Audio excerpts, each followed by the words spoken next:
Good morning guys, welcome back to Monday's episode of Bareham Engines.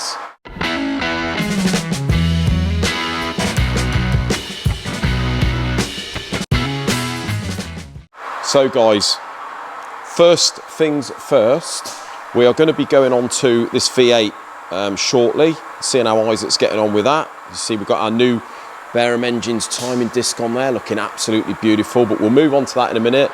So the Cosworth guys, got the scrap block ready to be put aside there. The box here of old bits that we're not using, the cylinder head we've got to go through. This is the block that we are using. We've got a long stud that and put the oil jets in. We've had some bits turn up already, so we've got 2 of the oil jets, 2 more on their way. I think they're on back order. We've got the long studs, which I've got Julian Godfrey to send over. We have the bearings and the thrusts, etc. New crank is on back order, will be with us in January. Pistons are here with the cutouts already done, just got to modify the crowns. Rods are all blasted up, looking lovely. Got to torque those up and check the housings in a minute, probably resize those. And all the little bits, ancillaries and that cleaned up and painted down here guys, so they're all ready to go. Just got to clean the sump, so we're pretty much cracking on with this Cosworth. As I say, I'm going to put the block up in a bit and start the machining, do the studs and the oil jets. All systems go on this and all the bits should. I think the gaskets are all down the road ordered, get those from Ultra Parts. Graham down there does me a great deal on those. So yeah, the Cosworth's well on its way guys. We're going to go on to explain what's happening in the workshop, update on that in a minute. But let's just have a little look down here, look. John's been in on Saturday. And look at his little Austin 7. So, he's got the sump on. I think he was looking out for an aluminium sump for it, but trying to find one of them is like hen's teeth now. He's got the cylinder head on, and look at that. That is an aftermarket aluminium trick little cylinder head. I'm pretty sure he bought that before actually, but he's just cleaned it up now. But yeah, lovely bit of kit. Quite a lot better than the old original cast iron one. So yeah, that is not far off now from being put back in the vehicle, guys. Isaac, look out for the video tomorrow on the second channel. Isaac's having a little bit of a episode with his Subaru. You can see there he's got it all sort of ready to assemble, and I think he pretty much wanted to get the crankcases put together, but there's a little bit of an issue on that, guys. So look out tomorrow on our second channel, Lee at Bareham. But yeah, what is happening on in the workshop? We have had Brian in from Pat Williams, who is a Sealy dealer. Pat Williams is a local company to us, been going for years and years, and he's been in to have a little look. I've given him the drawing of the workshop with all the measurements and the dimensions. So I've said to him, we are looking for something in this area, because bear in mind that's going to be boarded off there. Obviously we've got the corner there, and all the way along that wall we are looking for something. So I'm going to be selling this toolbox. If anyone wants that, that's going to be a couple of £1,000 if you want it, obviously without the tools, but you know how we treat it, it's absolutely like new. Bit of dust there, but I shall clean that up. Wood top's never even had anything on it. We put that protector on the top of it. So £2 guys, you can have that. It's a 53 inch, that one, sort of they call it the Heritage edition. So we should be getting rid of that, and we should be using all of the, all being well, we should be using the Sealy toolboxes, etc., to put the tools in. We should probably buy another set of sort of tools, spanners and sockets and all the rest of it.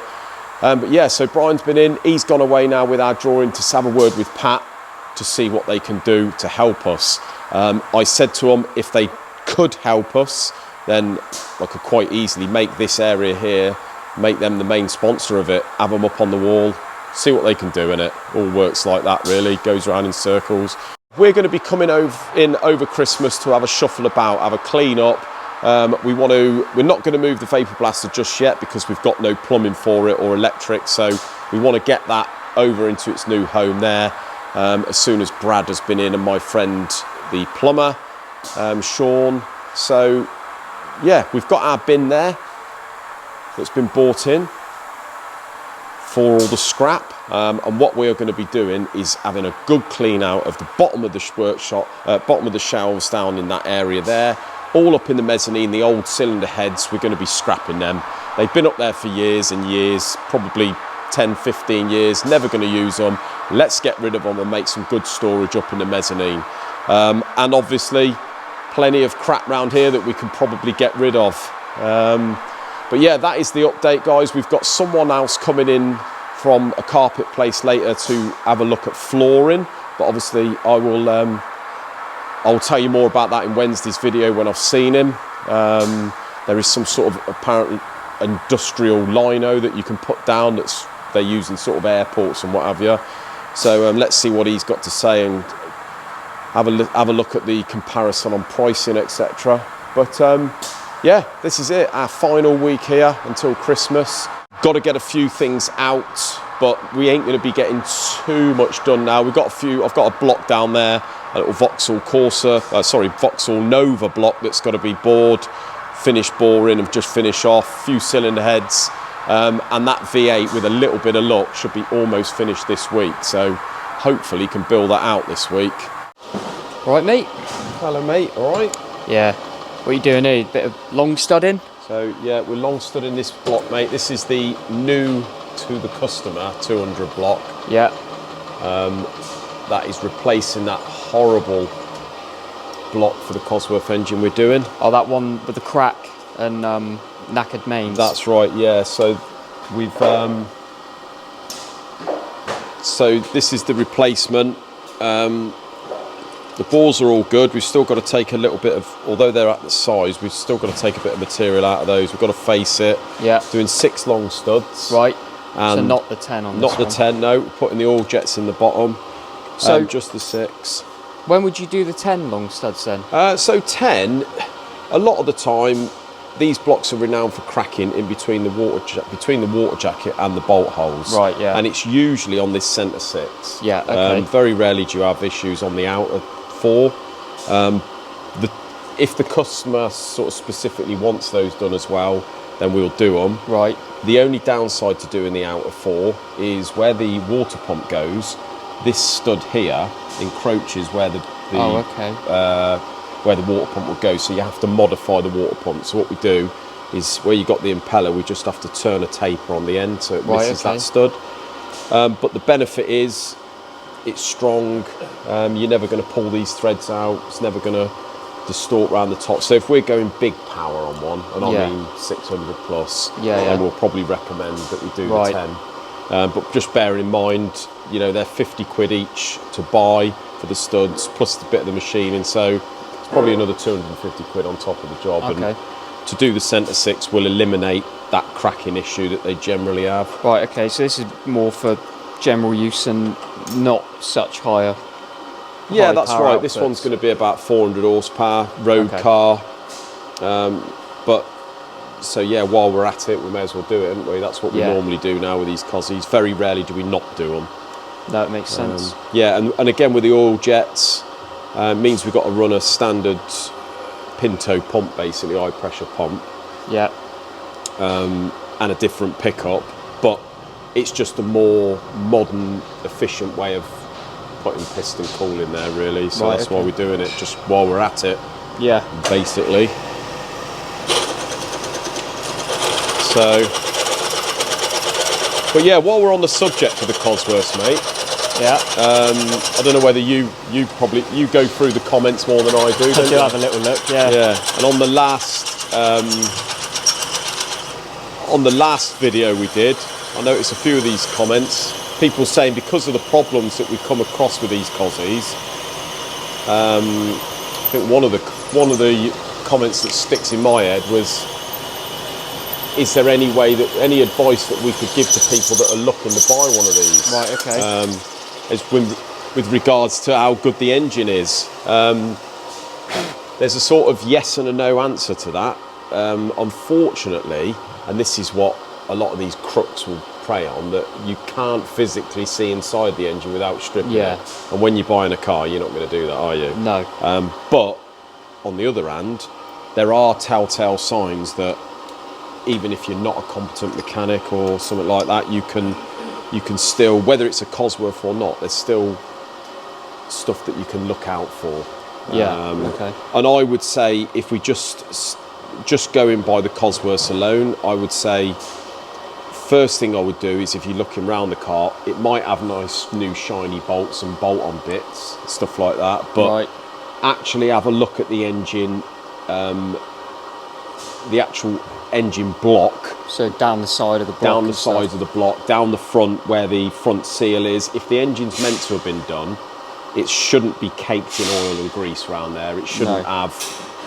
Look for leaks between the head and the block, so the head gasket leaking and stuff like that. If it's been done, it should be pretty dry of oil and water. Is the first thing I would say.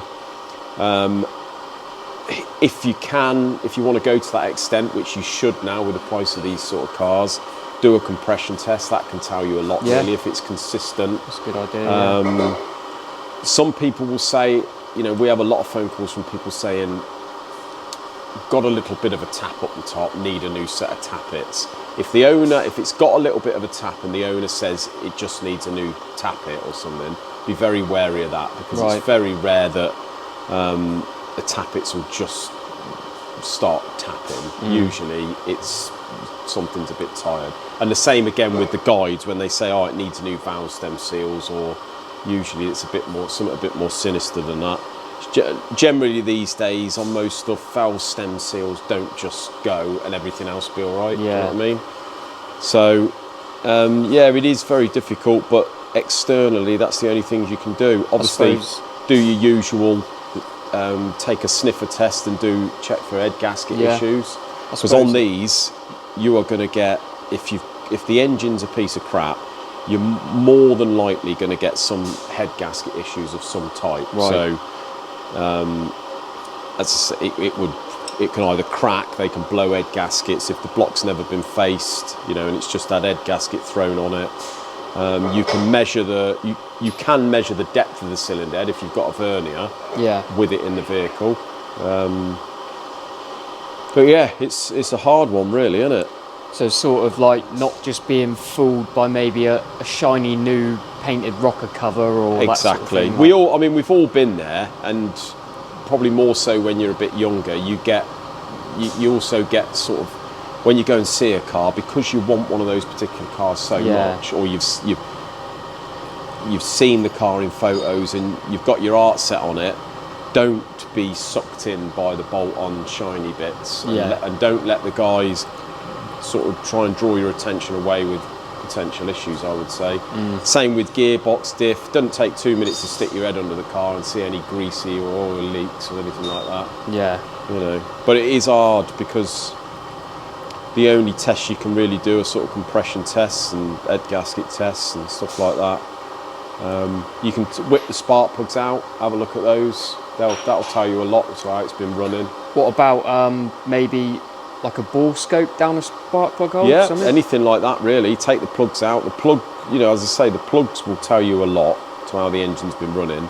And while you're there, you can stick a bore scope down, have a look at the bores. You should, if the engine has been done, up the top here, you should see, the first thing you'll see if you've got a camera, you should see a big lip here if it hasn't been done. So if it's all supposedly been bored, then you shouldn't really see anything like that. You shouldn't see any scores in the bore or anything like that. On the piston crown, you don't want to see it wet. It might be a bit black on the Cosies, but it should all be dry in there. But it's something the plugs will tell you.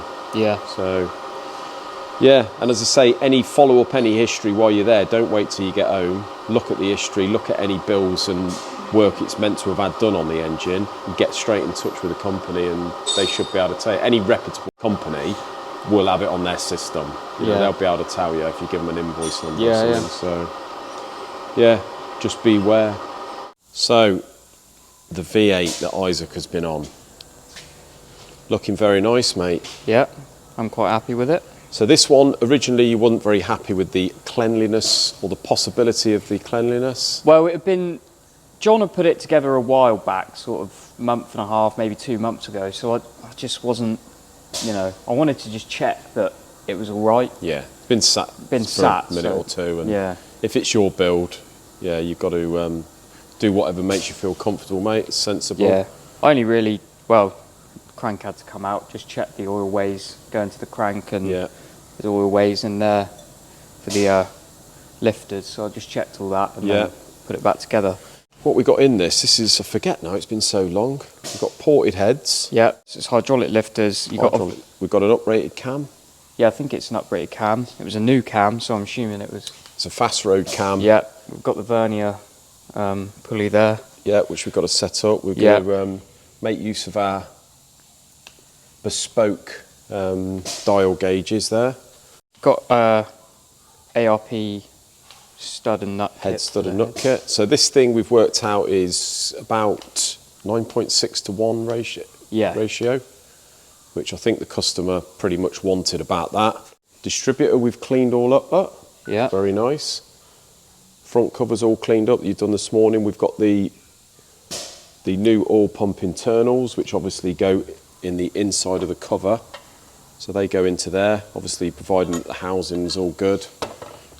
So not too much more to do on this then, mate. No, not really.